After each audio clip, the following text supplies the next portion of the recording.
Hi, I'm Donna Dewberry, and I'm here at Plaid Enterprises, and I'm so thrilled to be sharing with you the new FolkArt home decor chalk.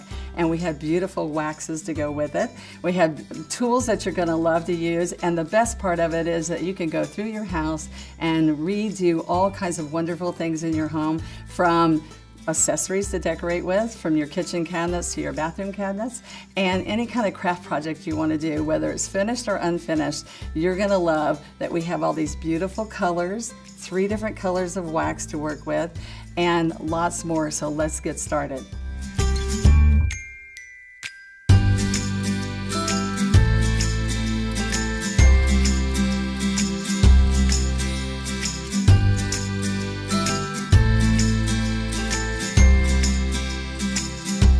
Now we're going to work on an unfinished frame, and I want you to see we're going to go from this to this. Now how great is that? Now to do this, it's really easy. We're going to work on distressing, and there's 2 different distressings. We're going to do a dry distress and a wet distress. And to get started, I'm going to use Cascade, which is one of my favorite colors, and we're going to go in here and stir. We don't want you to shake the paint. Okay, we're going to stir it and mix up, especially if there's anything on the top there. All right, wipe it off and we're ready to go. Now, we're going to take and pour this onto our plate. All right. Now, you'd be surprised how much this covers. That's what I love, is the coverage of the paint. And you'd be surprised also that it will go over dark finishes on furniture, or it will go over this raw wood really nice, and many times I can coat it in one coat and it's all ready for us, especially when it's a base coat, because we're gonna see how I'm gonna get in here. We're going to take and put a top coat on this so that this color distresses through when we sand it. And you know what? This is gonna dry to an ultra matte finish and you're gonna love it. Okay, now I want you to look at this finished piece and the prettiness of the color coming through. So the color I chose to use on top is a sheepskin.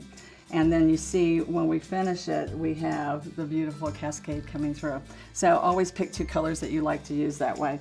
The chalk is going to dry pretty quick, but the thing is we need to wait 2 hours to make sure it's cured, so that before we put the second coat on, okay?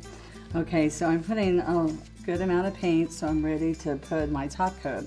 And as I'm doing this top coat, there's a couple things you can think about, is what kind of finish you want. Now you can do a very nice smooth stroke. All right, depends on what kind of finish you want. Make sure that you have it over here on the edges where there's grooves and that you want to fill in. Or you can do a heavier, chunkier. It's going to give you a chunkier finish when you put more paint on here. Okay, so after I put the coats that I want on here, we're going to let it dry for 2 hours again, and we'll be ready for our next step. Now I've let this dry for 2 hours, and I'm ready to do my dry distressing. Now what I'm going to do is decide how much I want to show. So I'm going to get started on the edge with my sanding block. And what you're going to like about this is that as it sands, it's going to come off like with powder, like a chalk, which is really nice. I'm going to decide to start sanding the edge till I see the color that I want to see through there.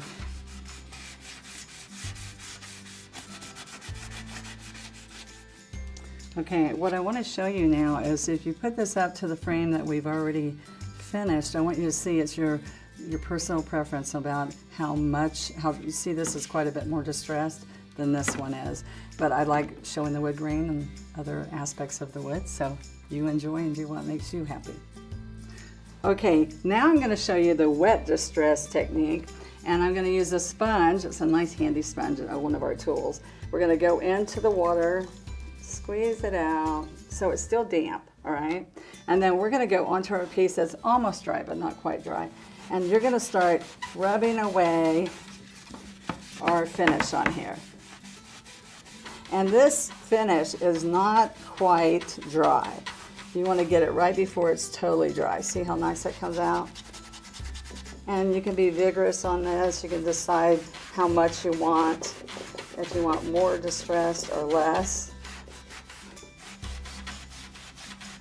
Now it depends on how thick you did in some areas, and thinner areas will show more. So you think about that too when you're putting your top coat on, because you can control a little bit of that as you go.